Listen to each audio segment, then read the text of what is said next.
So today we're going to be taking our first steps on the channel to getting you guys' melodies going stupid. Alright, so the first thing we need to do is probably just grab like a random one shot for example purposes. Yeah, we're just going to get something random out of here. I usually like the bells. This one is cool. Let me make like a little melody real quick, I guess, and we'll get straight into the tips.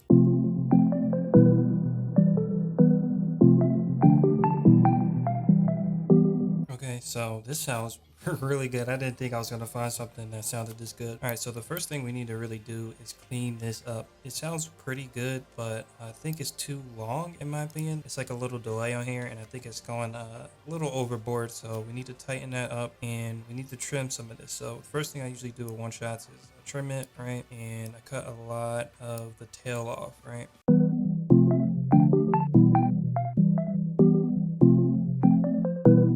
Okay, so I might change that after, but the higher notes here sound a lot shorter because of the time stretching mode that it's on. So you should definitely take it off a resample. You can use auto or stretch. Stretch is usually the optimal one because it's high quality and it's in real time.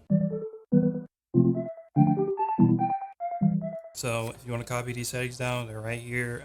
This is kind of like my optimal kind of settings. So I keep the hold up so it still cuts it off at a good point where it's not going to overlap all of the notes. The decay, you don't want to go too crazy with that because then it'll start sounding really weird because it'll extend the notes a little too long, longer than you need them to, and then they'll bleed into the next chord, and different chords bleeding into each other never sounds good. So you definitely want to avoid that. And all of these kind of have the same function. Is all kind of messing with the tail of the one shot. So these last three knobs are super key to one shots. Make sure you copy these settings down, do something similar, or when you copy these settings down, just mess around with the knobs a little bit and tweak it to your liking. So next thing, I did a little bit of it, but I'm gonna do the rest now. As you can see, some of the velocities are a little different from each other, and that's because I hand played the top melody, but the chords are just super stagnant. So you're gonna make sure you mess with the velocities too. So we're gonna go in and do that now.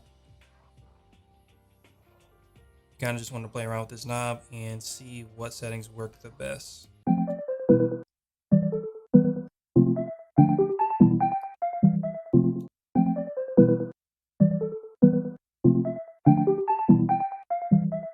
For terms of technical things, that's pretty much it. That's all you really need to know. There's a few other things you can do with this whole interface here, and I'll go over them really quickly.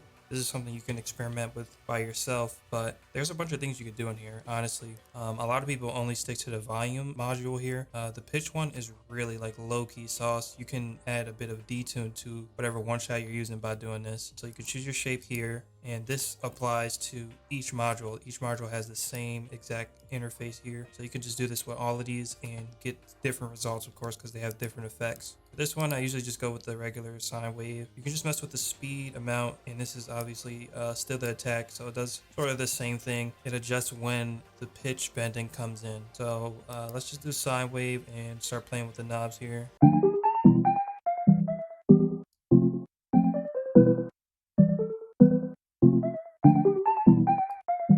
So as you can see, it's really dope. I think that's a really cool, like, fast way to add a little bit of detune.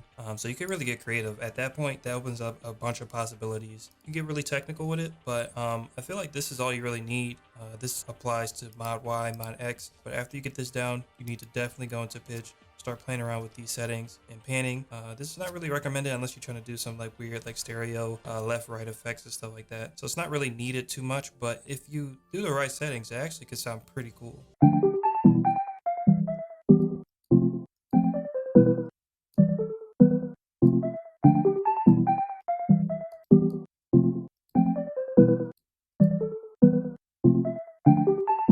So yeah, that's some pretty cool settings. Last thing, I guess since we're going through this whole like module here, this is basically just low pass, high pass filters, and you could go through all of these settings and kind of like change the tone of the one shot.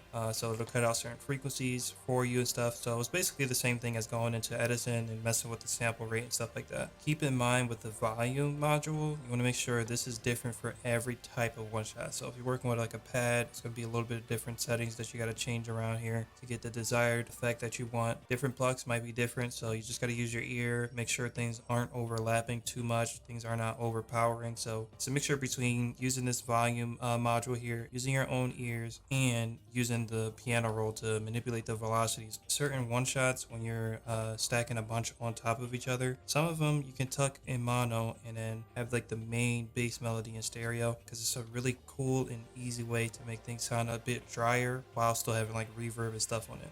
Actually, I already put it in a bit of mono. It's around at 50%, and it sounds pretty cool.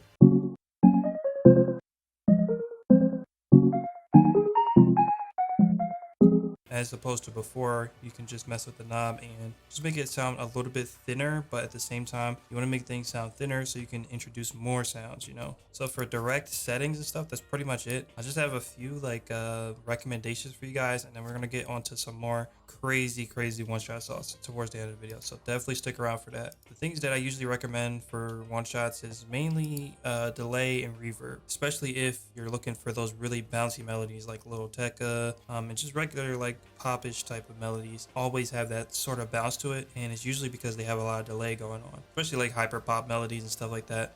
It's just an easy way to do that without having to add a bunch of notes and waste a bunch of time adding notes. Me personally, I would recommend getting Comeback Kit. This is probably the best delay plugin I've ever used. For reverb, I recommend the ambience plugin. You could just use stock reverb, honestly, still does the job, but I just feel like it's a richer reverb with ambience. The whole Valhalla series is super crazy, so definitely go cop their stuff. I think my favorite from them is going to definitely have to be Vintage Verb. You don't really have to go crazy with the reverb here.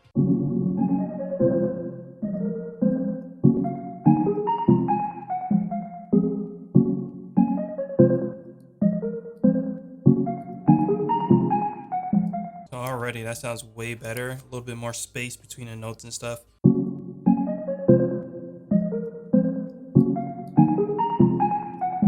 So these, amongst many other reverb plugins you can find online, are super dope. A bunch of free ones, a bunch of paid ones. So just kind of add it up and see which one works for you. I have a bunch of them just so I could try different little things and stuff like that. But you really only need the stock stuff, to be honest. When it comes to those little effects like that, reverb is not something you need to be really paying for. But you can go out your way to pay for like better reverb, technically, but yeah, regular stock reverb works completely fine. All right, so the last two things I wanted to go over, one of them is kind of common knowledge, but I'm gonna show you two ways to do it. Pitch bend.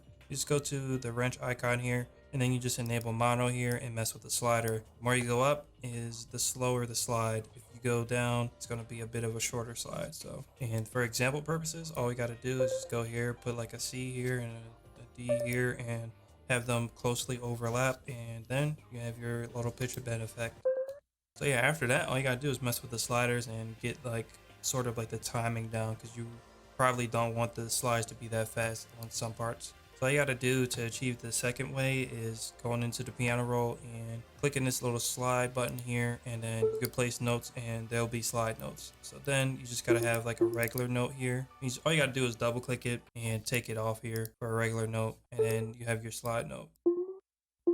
This is super useful. I use it in a lot of my loops, especially for longer sounds or longer one shots, doing like strings or violin, like top melodies and stuff. I love like doing like little slides like that. So the last thing I want to go over is Fruity Granulizer. And this is something that I don't think a lot of people use at all. I don't know why, but it creates some super dope sounds. You can make pads like almost instantly in this thing, and you can sample pretty much anything. Anything you could drag in here, you can sample, and you just mess with these knobs or use the presets, and you could come up with some crazy sounds. I usually use it with one shots that are a little too short, and I just want to turn it into like a pad or something. So let's get a one shot and try to get a little pad going.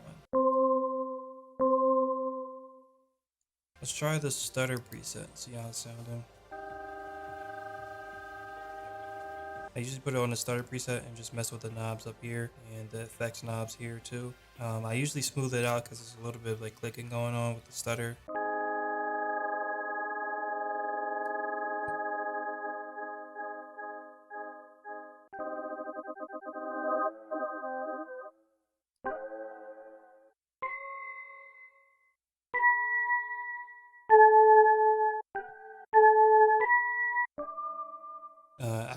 I wasn't even trying to make that sound bad. That sounds really good. And the cool thing about this is directly connected to the regular sampler. So you can still go in and go to the envelope and still do the envelope settings for your one shot.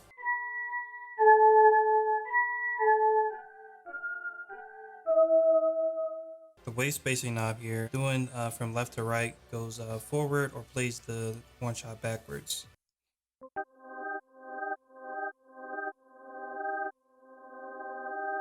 So yeah, you can get really crazy effects on this. So usually after I find like good settings here, I usually put just a crap ton of reverb on it, and it sounds really dope.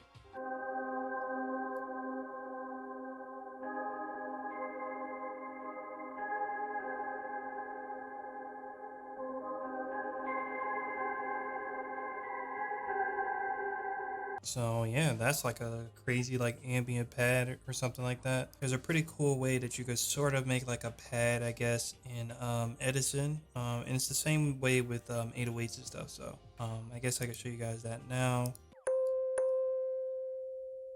So all you gotta do is go to the sampler here, edit and Edison, and from there you just want to grab a few points of the waveform and just set it as a loop, and then boom, you have like this really extended version of the one shot that you can use for like pads and stuff, or whatever you want to use it for. This is a trick that you usually use to extend like shorter 808s, so you can do this with 808s too. First thing you want to do is when you're in Edison, go up to this magnetic knob right here, and you just go down to the setting snap to zero crossing. Once you do that, it's going to snap to every piece of the waveform for you at the zero crossing point. You just need to grab just a tiny sample of the audio clip and set it as a loop. You need a really consistent piece of the waveform, because if you want it to perfectly loop without a lot of clicking and stuff, you don't really need a lot going on. So this looks about right. So all you do is right click after that and go to regions, set as loop, and then you're done. At that point, you want to just click off of that, highlight the entire sample, and drag it right back into channel rack. Make sure you always have this setting on or it won't work. And yeah, that's pretty much it. I can kind of edit it down a little bit to make sure it sounds a little bit better. We can go to the envelope here. So now you've turned like this mallet into like a pad, which sounds really cool. That's just really dope that you could do that.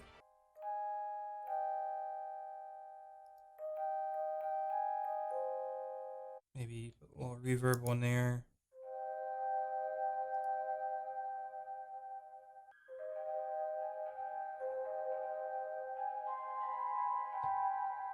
With that being said, guys, that's it for this video. Hope you guys did learn something. I'm gonna have a second part coming out. Hope you guys will enjoy that one too. Make sure you leave a like, subscribe if you're new, and make sure you get working on those melodies. Peace.